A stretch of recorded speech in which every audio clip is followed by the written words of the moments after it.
Assalamualaikum warahmatullahi wabarakatuh. Kali ini kita akan belajar mengenai anatomi tumbuhan. Pengetahuan tentang struktur anatomi tumbuhan sangat penting bagi seseorang yang ingin mempelajari mengenai tumbuhan.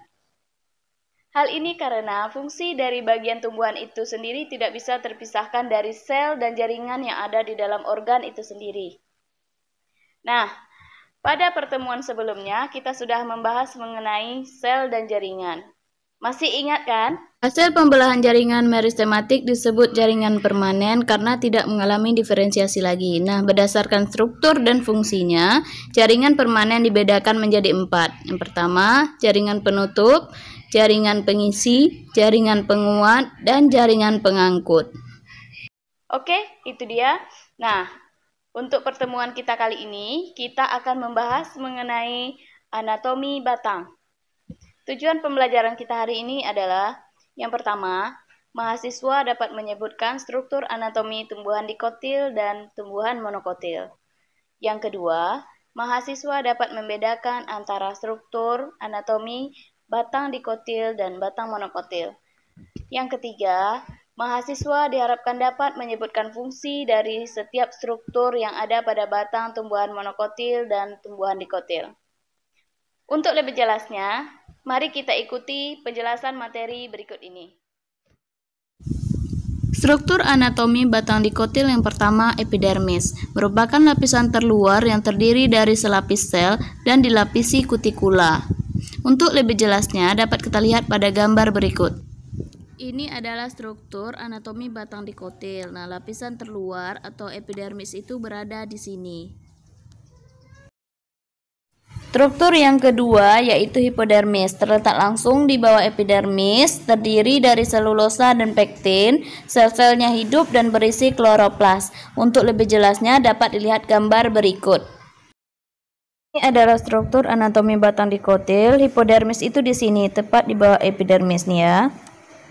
Struktur berikutnya yaitu korteks, tersusun dari jaringan parenkim yang berkloroplas, merupakan daerah yang terletak antara epidermis dan perisikel, terdiri dari hipodermis sebelah luar, parenkim korteks, dan endodermis sebelah dalam. Untuk lebih jelasnya dapat kita lihat pada gambar berikut ini.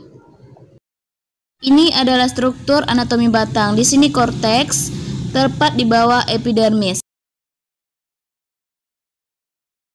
Struktur yang keempat yaitu endodermis, merupakan lapisan yang terdalam dari korteks. Sel-sel endodermis dapat terlihat nyata, kadang-kadang berlignin, tapi kadang-kadang juga sudah tidak terlihat lagi. Untuk lebih jelasnya dapat dilihat pada struktur anatomi berikut ini.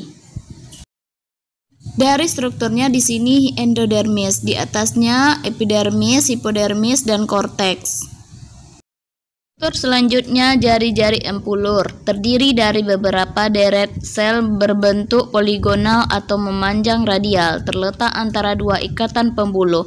Untuk lebih jelasnya dapat dilihat struktur berikut ini. Ini gambar strukturnya, jari-jari empulur itu yang ini. Dia berada di antara dua ikatan pembuluh. Yang gambar di sebelah kiri, sebelah kanan ini. Nah, ini dia jari-jari empulurnya, berada di antara dua ikatan pembuluh. Selanjutnya ikatan pembuluh terdapat pada batang, terutama batang berkayu. Ini tipe ikatan pembuluh. Yang pertama amfikribal, yang kedua kolateral terbuka, yang ketiga bikolateral, keempat amfifasal, kelima kolateral tertutup, keenam radial. Struktur selanjutnya kambium yang terbagi menjadi dua, interfasikular dan fasikular. Ini adalah strukturnya. Ini kambium interfasikular, yaitu kambium yang berada di antara dua berkas pengangkut. Nah, yang ini kambium vaskular. Dia berada di dalam berkas pengangkut. Keduanya ini disebut dengan kambium vaskular. Selanjutnya kita bahas anatomi batang monokotil. Anatomi batang monokotil berbeda dengan anatomi batang dikotil. di mana jaringan dasar terdiri dari sel-sel parenkim berdinding tipis, terletak mulai dari hipodermis hingga ke pusat. Tidak terbagi dalam korteks, endodermis, dan perisikel. Bagian-bagian lainnya seperti pada dikotil. Untuk lebih jelasnya mengenai struktur anatomi batang dikotil dapat kita lihat pada gambar berikut. Ini adalah struktur anatomi batang tumbuhan monokotil, yaitu anatomi batang zeamys. Di sini terlihat perbedaannya sama yang dikotil. Di sini ada epidermis, xilem, parenkim, phloem, dan vaskular bundle. Nah, ini perbedaannya ya. Selanjutnya, di dalam anatomi batang monokotil, sel jaringan dasar mempunyai banyak ruang-ruang antar sel. Ikatan pembuluh kolateral tertutup dan terletak tersebar di dalam jaringan dasar. Untuk kolateral tertutup, kita akan jelaskan sesuai gambar berikut ini.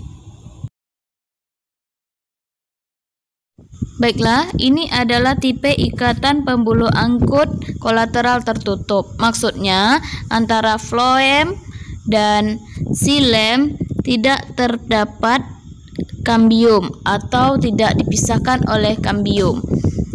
Nah, biasanya ini terdapat pada tumbuhan monokotil. Selanjutnya, anatomi batang monokotil, di mana epidermis terdiri dari satu lapis sel dengan kutikula yang tebal. Nah, kadang-kadang masih terlihat beberapa stomata. Stomata itu adalah mulut daun. Hipodermis merupakan zona yang sempit, terdiri dari serabut sklerenkim, umumnya 2-3 lapis saja. Ini adalah anatomi batang monokotil, yaitu batang zeamys. Di sini dapat kita lihat sklerenkim yang merupakan zona sempit yang terdiri dari 2-3 lapis sel saja. Ini adalah xilem dan ini phloem yang selalu mengarah keluar pada struktur anatomi batang. Demikian penjelasan materi kita pada pertemuan kali ini. Untuk tugas, silahkan kerjakan soal berikut ini. Assalamualaikum warahmatullahi wabarakatuh.